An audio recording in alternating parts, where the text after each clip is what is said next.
Bueno, la gamificación es una tendencia en comunicación que básicamente consiste en convertir los contenidos en juegos. ¿Qué se persigue? Pues de nuevo conectar con una audiencia determinada, ¿no? Hacer un contenido que a veces es complicado de entender, hacerlo de una forma más digerible. Y se utiliza en todos los ámbitos, ¿no? Y la política también es ejemplo. Hay un ejemplo, por ejemplo, que es llamativo, que es Shinzo Abe, el ex primer ministro japonés, que Shinzo Abe en Japón lo utilizó para su campaña electoral. Con una app que de hecho todavía está disponible en Android y en iOS, donde era una especie de superhéroe que tenía que ayudarle para salvar Japón, ¿no? Entonces es una forma de nuevo de acercarte a un público determinado. Es cierto que esto es Japón, donde este tipo de cosas pueden, aunque es un país bastante serio para la gestión pública, pero es una forma de intentar conectar, ¿no? En España hubo un ejemplo parecido que salió fatal.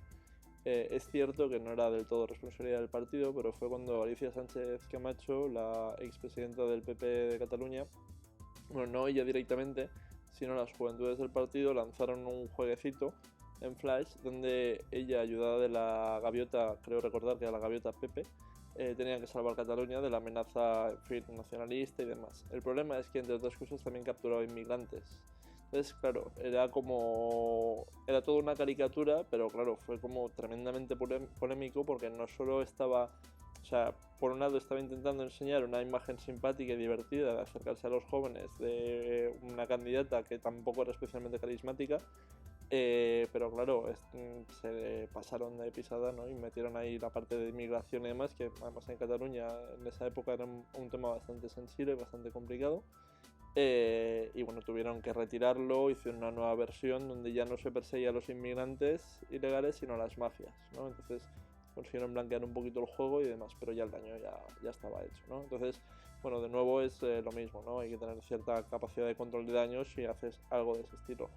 Es una herramienta que bien utilizada puede funcionar bastante bien. De hecho, de forma privada yo creo recordar que en la campaña electoral también hubo un simpatizante de Podemos que hizo una especie de juego de rol online donde tenían que ir contra la casta y todo eran paralelismos políticos, donde los buenos eran los candidatos de Podemos que al final salvaban a España de la casta, ¿no? Creo que se llamaba Casta Wars o algo así era.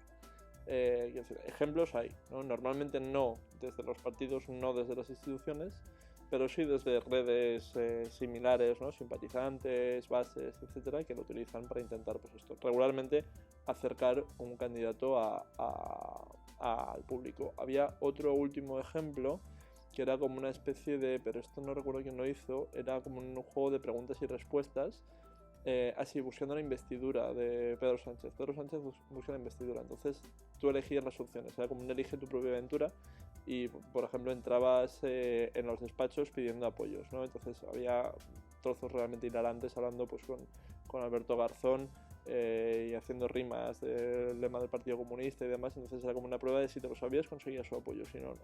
Entonces cosas así divertidas y desenfadadas pueden encajar en un momento determinado, pero bueno, son un arma comunicativa delicada que solo encaja con determinados tipos de instituciones o de políticos.